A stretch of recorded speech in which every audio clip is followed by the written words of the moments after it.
There are only 9 days until the NFL draft as I am recording this video. So I'm going to be bringing you my top 5 running backs. So you should either be buying or selling before the draft. Obviously, the running back room is in question with this market and the depth of this 2023 running back class. So a lot of guys could be either skyrocketing or plummeting depending on where they're going to get drafted in their draft capital. So make sure you like, comment, and subscribe. Let me know which running backs you are buying or selling before the NFL draft. And as always, make sure you go to flockfantasy.com/land. That's the best way to support us. If you want our rankings, bonus content, articles, that is all located on flockfantasy.com. And if you want to get our exclusives like the fantasy hotline, roster submission, and so much more, make sure you go to flockfantasy.com/land. That's exactly where you can go and support us, get our rankings, get our bonus content, all the articles from all the other content creators. So once again, flockfantasy.com/land. Get 30% off at sign up and a 2-day free trial, which is awesome. So let's get straight into the video. My first buy low running back that you should be going out and inquire right now, because I do believe the price is there. It's suitable right now, especially compared to where it was last year, and that's Najee Harris. Okay, and let me remind you what he did these past 2 years. In 2022, Najee, over 270 attempts, 1,000 yards, 7 touchdowns. He finishes RB14 on the year in 2022. But in 2021, I think we all remember that year, finished RB3, over 300 attempts, over 1,200 yards, and 7 touchdowns. And that's exactly what a lot of people are kind of expecting, were expecting coming into 2022, where, there was a lot of people that were off about Najee. People thought that he was being overdrafted. He was around the RB5, RB6, RB7 area. But now he's kind of where I think we all feel comfortable taking him as RB12 according to the community. And one of the reasons I do believe he is a great buy low option right now, because we have seen the top 5 finish, right? We have seen the top 3, top 5 finish from Najee Harris. So if you can go out and acquire someone like Najee and trade away maybe one of these question marks running backs, maybe trade away one of these guys that can easily be jumped by the NFL draft, I'm really happy to do that right now, okay? According to the community on Keep Trade Cut, let me tell you, Najee Harris is RB12. Let me tell you who's RB11. Tony Pollard, a 4th round draft pick that, yes, played a really good year, had a really good year this past year, was definitely a top guy who was a league winner, finished RB8 this past year, but he is not the answer for this organization. He is not a running back they have invested in, right? Because one, he got the franchise tag, right? So why would Tony Pollard feel a little bit more comfortable for fantasy owners than Najee Harris? Okay, maybe the talents there is different, but I think we can all agree that Najee Harris is a better overall talented running back than a Tony Pollard. Another guy that I believe in, oddly enough, right, that I'm really happy to trade away for a Najee Harris, that's Ramondre Stevenson. He is RB13 right now. Once again, 4th round draft pick, another great breakout year, finished RB7 in 2022. I'm really happy. I mean, these are 2 key guys right now, one in front of Najee Harris and one behind Najee Harris. So you can go out and trade away to acquire someone that was a 1st round draft pick for the Pittsburgh Steelers in the years past, right? So if you can go out and acquire somebody that has a top 5 finish, that has the history of production, that is not going to be jumped or get taken away by any opportunities, even if they draft a Chase Brown, a Devin A. Chain, or whatever the case may be, Najee Harris is the guy.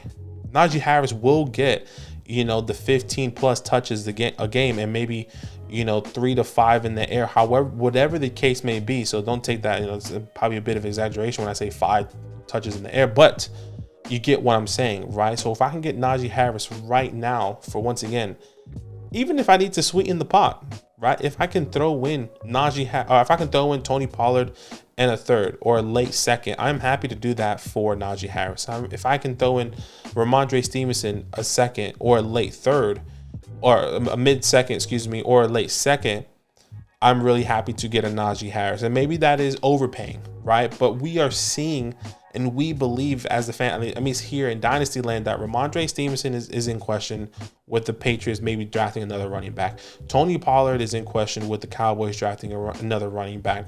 But we feel really safe with Najee Harris. And once again, we've seen a top 3 finish from Najee Harris, and he has been a guy in this organization where they're going to continue to invest in. And I do believe a big priority for this Pittsburgh Steelers team might be drafting offensive linemen. Does Peter Skoronski fall to them, right? Does Darnell Wright fall to them, right? Does Osiris Torrance fall to them? There's so many ways and opportunities for this team to improve. And they also just acquired Allen Robinson, which really doesn't mean anything, but maybe opens up the floor a little bit more for Najee, with George Pickens there, with Kenny Pickett coming in for another year and understanding the playbook, with Deontay Johnson, Allen Robinson, and maybe somebody else that steps up, and maybe another 3rd, 4th round wide receiver that we might feel a little bit more comfortable over Allen Robinson coming, taking and opening up, opportunities for Najee, just so he can run in between the tackles and have a better average as a running back, right? I mean, yeah, yards per carry were terrible the past 2 years, 3.8 in 2022, 3.9 in 2021. It wasn't there for him, but this team is improving, especially under such a historical franchise head coach, and we've seen the success. So if I can get Najee Harris once again right now to trade away Tony Pollard, to trade away Ramondre Stevenson, to trade away any of these running backs that are in question right now, even if I need to make the pot a little bit sweeter, throwing in a mid-second, throwing in a 3rd, I am really happy to do that right now. So if you can go right now and acquire a Najee Harris, I would be doing it. My second buy low running back that you should be going out and acquiring right now, and hear me out, because I know a lot of people might give me some hate in the comments, but hear me in the perspective where I'm going right now. Why not go and try and acquire Joe Moneybag Mixon for your team? Okay, so there's so many different ways we can go, but before we get into that, let me tell you what Joe Mixon did this past year. He finished RB10, over 212 attempts, 800 yards on the ground, over 800 yards on the ground, 7 touchdowns. He finished RB10. Obviously, we know Joe Mixon has been a top 5 running back. He was running back 4 and finished RB4 in 2021, and we all remember that season. In 2020, he was injured. According to the community right now, he's RB32. And let me tell you why I'm really excited to be going out and trying to acquire Joe Mixon right now. Well, obviously, 1 is because of the price, and 2 is because what's going to hurt, okay? The price right now, like I said, RB32. People that are ahead of him right now that I would rather take a chance on Joe Mixon rather than them, AJ Dillon, Brian Robinson. I am 100% willing to take a chance on Joe Mixon over both of those running backs, just purely based off of, the opportunity that can come and so many question marks. And let's get into those question marks. Question mark number 1, what the hell is going to happen with Joe Mixon on this team? Is he going to get suspended with all the off-the-field issues? All that information we still don't know, right? There's still so many new reports coming out every other week or every other month. I think we won't know until the NFL draft. And this is why I believe if you can get him now on the low before the NFL draft, because if the Bengals don't draft a running back, I would say in the first 3 rounds, Joe Mixon can still be in this picture for this team, at least for 2023. And I'm not saying he is the answer. I'm not saying he's going to get a contract extension. I'm not saying that, he is still going to be a top 5 running back. I am looking at the window as a top 15 running back now, and believing that if he does stay on this team, play a full 17 games, his ceiling is up there. His ceiling is a top 10, top 15 running back that I feel really comfortable with because I got him at a really low price. And let me tell you that price right now. According to the community, according to Keep Trade Cut, at this very moment, you can get Joe Mixon. I'm not saying every league will do this, because I think a lot of people already are holding Joe Mixon. But if there's a league member out there, one of your league members saying, hey, I want to get rid of Joe Mixon, send the 207 in a rookie draft. The 207 right now is worth Joe Mixon. And once again, if I can send an AJ Dillon, if I can send a Brian Robinson, and I know once again, these are all kind of picks that are players that are in question, that either are RB2 or we believe these running backs can get, or this team can draft another running back. And I think Joe Mixon is worth it. Take the swing, because right now his value is at the absolute lowest. And like I said earlier, if the Bengals don't draft a running back in the first 3 rounds, and let's say they get a Devin in the 4th, let's say they get a Chase Brown in the 4th, so Sean Tucker in the 4th, and Izzy in the 4th, Yeah, there's going to be some competition for sure. But Joe Mixon is at least a RB1 for the first, I would say the first 10 weeks of the season, first 12 weeks of the season. And all you did was gave up the 206 where for the running backs, either running backs, the tight ends that you really take a swing. And I say this is more catered to a win now scenario, but if you want to do this somehow in a hybrid role and you're saying, you know what, I just need a running back to compete and I need that, try the 206, right? Try the 207 for Joe Mixon. See what can happen, because I do believe there is a window of opportunity. Let me remind you, this is not anything can happen. This is very fluid. And I'm going to be really quick to say you need to be keeping Joe Mixon or selling Joe Mixon depending on what happens at the NFL draft. And this is why these are my top. He's in my top 5 buy or sell running back. So once again, if you can get Joe Mixon right now on the low, he's RB32. I would do it right now. My third buy low running back that you should be going out and acquiring right now, similar to Joe Mixon. And hear me out once again. Give me Alvin Kamara. And yes, it is a risk, without a doubt. I am not saying this is a risk aversion. I'm not saying that you should be, you should hope it and believe that he is going to be this top guy in this league. No, he is a guy that you can get on the low right now. Why? Because let me tell you, he's RB33. He's currently RB33 going to the community, and that's one spot after Joe Mixon. And I would agree, he did nothing this past year. RB16, 223 attempts on the ground, nearly 900 yards, and then he had 2 touchdowns. Ever since, DynastyLand came in for this offense, it just hasn't been the same, right? In 2021, he was RB8. Didn't get the work that we expected, but obviously in 2020, he was RB1. Obviously, he was 2 years younger. He is 27 years old, going to be 28 by the season, when the season starts. So, hear me out here. I understand. What's going to happen with his suspension? Our expectations that he's going to be suspended for 6 games. Jamal Williams is now there with this team, but there's also a scenario where the Saints could either trade away Alvin Kamara or cut him. I think the more likely scenario is for the Saints to be trading him away once we understand what is happening with all the off the field issues. And I do believe someone like the Bills, someone like one of these top front end teams that are willing to take a chance, right? Someone like the Cowboys that are happy to sit on him for a week.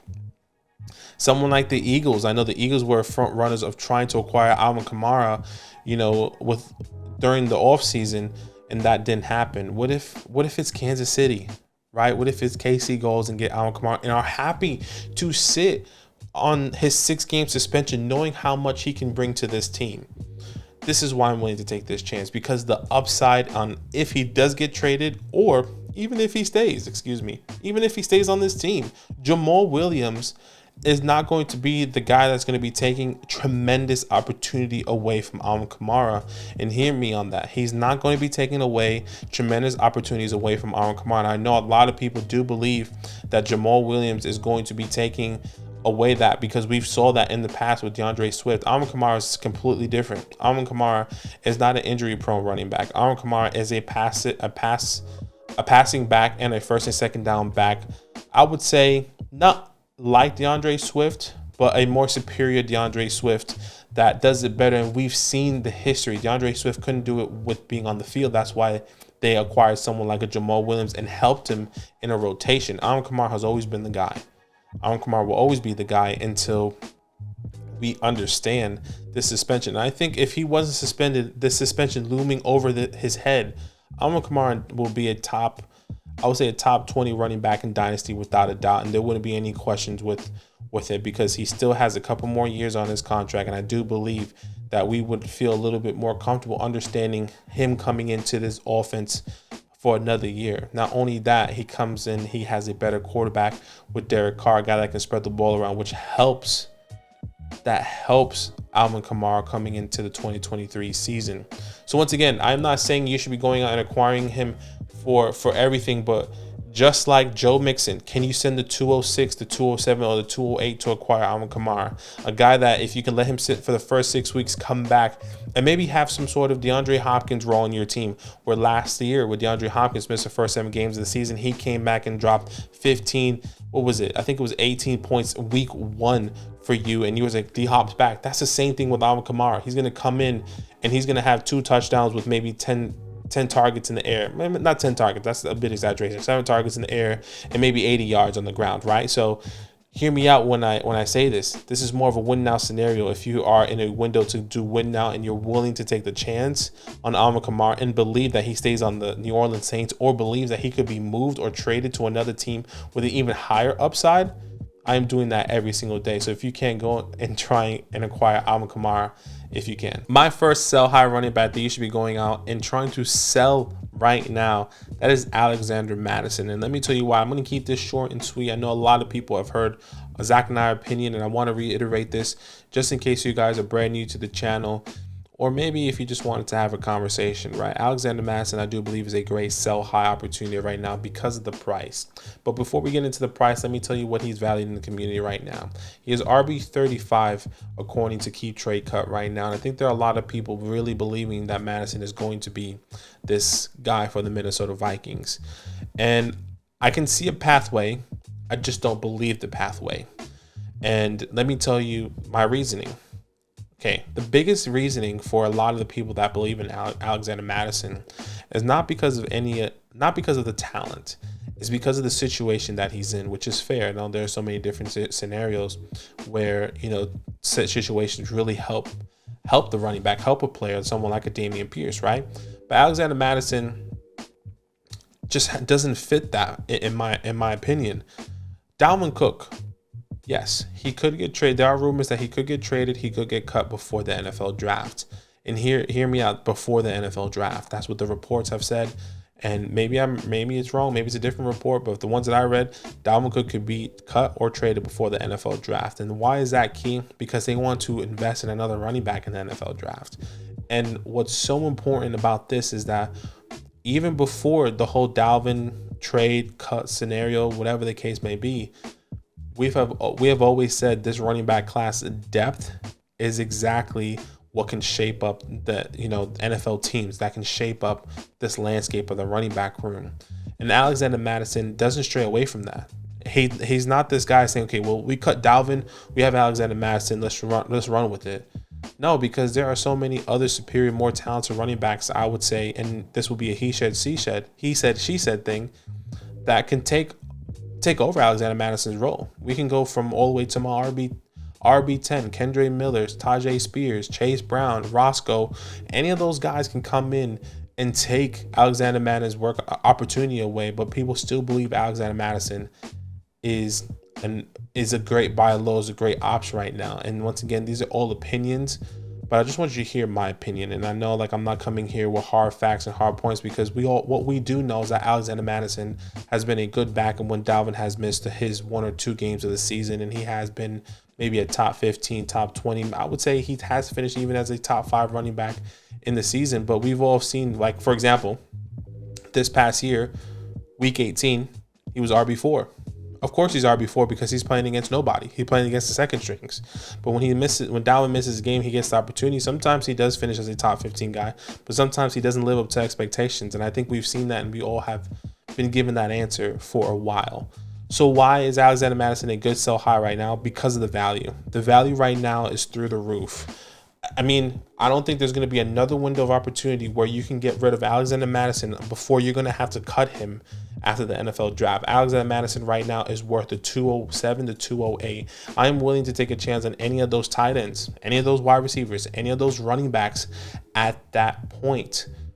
Why? Because I do believe, once again, all belief that the Minnesota Vikings are going to be drafting a running back, whether that's in the third, I would say, even if they were to get a running back in the 4th that was drafted after Alexander Mattison, I still believe that running back will take opportunities and beat Alexander Mattison, I would say, in training camp. Once again, a lot of hypotheticals. Once again, a lot of my thought process, but you guys heard it multiple times on live streams. But if you're new here, this is how we're feeling. This is how you know, Zach does believe that Alexander Madison is not going to be this guy. If he is, we're both surprised, and we're happy to say, raise our hands and say we're wrong. But I can see a pathway for Alexander Madison that could lead him being this RB, you know, a 1 year RB, you know, this bridging guy. But that's the chances there for me is like 5%, where it's 95% that this Minnesota Vikings team is going to be drafting a running back. So once again, if you can sell Alexander Madison right now for the 207, 208, I think that is a perfect buy, sell high opportunity to just invest and get other depth in anywhere else. My last sell high running back, really echoing Alexander Madison, so I'm gonna try to keep this short and sweet. That's Khalil Herbert. He's RB 34 according to the community, and once again, really echoing Alexander Madison and what my points there of how I really do believe the Chicago Bears are going to be investing in another running back. And yes, they brought in Deontay Foreman. And I would say, you know, bringing in Deontay Foreman already gives me the indication that maybe they don't want, or they don't believe in Khalil Herbert, or maybe they don't believe that Khalil Herbert is going to be this guy, because they needed to bring in, you know, a veteran that can help him, that can maybe upbring him or show him the ropes, whatever the case may be. And we saw that last year with Deontay Foreman with the Carolina Panthers when they brought him in, and he was this top guy. Well, I think it was like week 15 or weeks 12 to 15, something like that. Deontay Foreman really helped this team come and shape it in. And I would say the argument there as well is that Chuba Hubbard was a 4th round pick and Khalil Herbert is a 6th round pick. And they still brought in Deontay Foreman for Chuba Hubbard and say, hey, he needs help. They need help, right? Raheem Blackshear also was there. Like, Khalil Herbert here, it doesn't have the best argument. And one of the reasons why is because the Bears have a top 10 pick. There are so many mocks, and I know these are all hypotheticals. There's so many mocks saying that the Bears are favored, or the Falcons are favorites to be drafting Bijan Robinson. We all know that if Bijan Robinson comes in, is drafted in the 1st round for the Bears, Khalil Herbert, who? Khalil Herbert, who?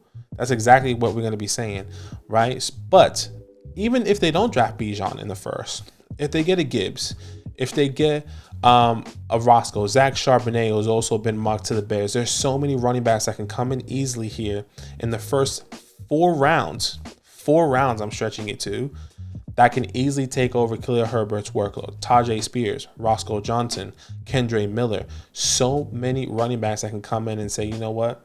We believe in this guy more than Khalil Herbert, and Khalil Herbert easily taking the opportunities, those running backs easily taking the opportunities away from Khalil Herbert week 1. And that's exactly why I'm echoing exactly what I said with Alexander Madison. You need to be trading away Khalil Herbert right now before the NFL draft, because when is this opportunity going to come again where Khalil Herbert is worth more than a middle of the 2nd round? The 207, the 208 is exactly where I'm really happy to take a chance on one of these other running backs, one of these other wide receivers, one of these other tight ends to go out and acquire them, you know, get more depth in the running back position. Even if it's not this year they draft a running back, hypothetically, you can get somebody next year or trade him away mid-season. So if you can try and trade away Khalil Herbert right now, just like Alexander Madison, for a middle to late 2nd round pick, I'm really happy to do so. So once again, sell Alexander Madison, sell Khalil Herbert, buy Najee Harris, Alvin Kamara, and Joe Moneybag Mixon. Guys, let me know if my takes were garbage or classic, or these are just opinions. I like to bring my opinions. This is why I have my own channel. Zach and I have our own channel. But hey, it's all love as always. We appreciate each and every one of you. Make sure you like and subscribe. Stay tuned for the NFL draft. And as always, it's all love. Now that those idiots are done talking, who needs some rankings? Hell yeah, I need some rankings. Then use promo code LAND, LAND, for 30% off any membership at flockfantasy.com. Oh. It's so easy, even your grandma could scan that QR code right there.